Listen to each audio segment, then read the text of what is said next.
lunaku lwa kuyisa bulungi bamasikini oba abankuseere oba abantu abali mu komiti y'obusiraamu, lunaku lukulu nnyo ku kalenda yaffe y'obusiraamu. wa farhatun inda liqaai rabbih, ate okusanyuka okwokubiri kweko omuntu kwagenda okusanyuka ng'atuuse mu maaso ga Allah subhanahu wa ta'ala. Allah yatugamba mu hadithul kudusi nti nze okusiiba nakwesigaliza wa ana ajizi bihi, nze nsasula omusiibi ate nze mmanyi empeera ziri mu kusiiba. Bantu ba Allah ibadati zetukola eswala tumanye empeera zaayo. Ndi Allah bwe yagiralika ku Nabi Muhammad sallallahu alaihi wasallam yamubulira empeera z'eswala, naye okusiiba kuno Allah yakwesigaliza. Ashhadu an la ilaha illa Allah wahdahu la sharika lah ربنا تفرد بالخلق والتدبير وكل شيء عنده بأجل مقتدر وأشهد أن محمدا عبده ورسوله أفضل من صام وقام. alikuloga ajja muzigiti ate alikuyita omuntu alikusala omwana alikola ng'amayina mulimu ag'abasiraamu agali kukola ebikolwa ebikyamu. Mwabaamu amayina bakwendi wali abasiraamu abantu bagamba nga bali babisiyaga nga mulimu n'abasiraamu. Abantu abo baali tibatya Katonda okuba nga bayira mu bintu ebyo.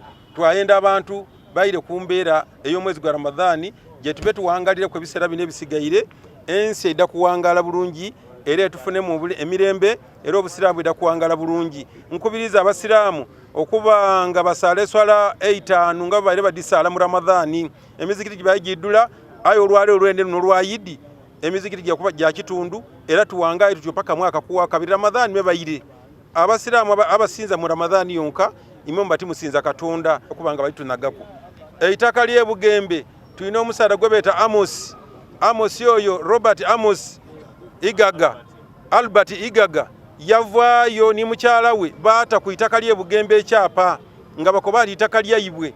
Twewuunya abantu abo bato ni mu myaka batola we itaka ero nga ifo getwakulira era we twasomera okuva myaka gya 83 yire nga tusomerawo tuli baana bato mu primary nga itaka tulidde entambula yalyo sekatwali kiyali wanagana nalyo omwegenzi mazuwa eyali ku party yene gye bakwandi yayibwe yali ku n'ekyuma yakitoolaku eitaka lyabanga liri mu kyapa kya Busiraamu okuva 1984. Olwalera abantu abaviireyo baate ekyapa ku kyapa olw'okuba bali kwenda esenda standard railway gye bali kwenda okuba nga bafuna baviireyo bafuuka bafere. Abantu abo mbakakasa nti wallahi ndayiri Katonda eyantonda nga nizo mukulembeze w'Obusiraamu ku mulembe guno eitaka eryo tibaida kulitwala nja kukunga abasiraamu tukole ekisoboka tibaida kuliniina ku babasaada bagezeeko okuba nga babitie Bugembe kuba balina ekyapa nga bakwandi itaka lyaife. Ndikwenda kubategeeza nti enaku zino edda okukuŋŋaana luyisi tufuna abantu abatali balungi abaida nibeegayita mu kiyimu nkuŋŋaana zaife zino, so tusanuke aye nga tuli kusanuka n'eriiso eriigule.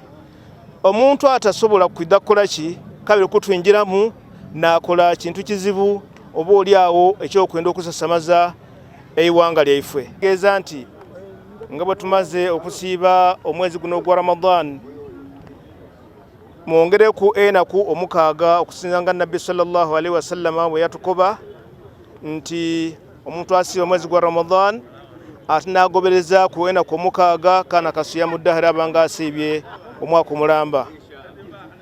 Banange twenda kusaasira abo boona abaviiribwaku abantu baibwe.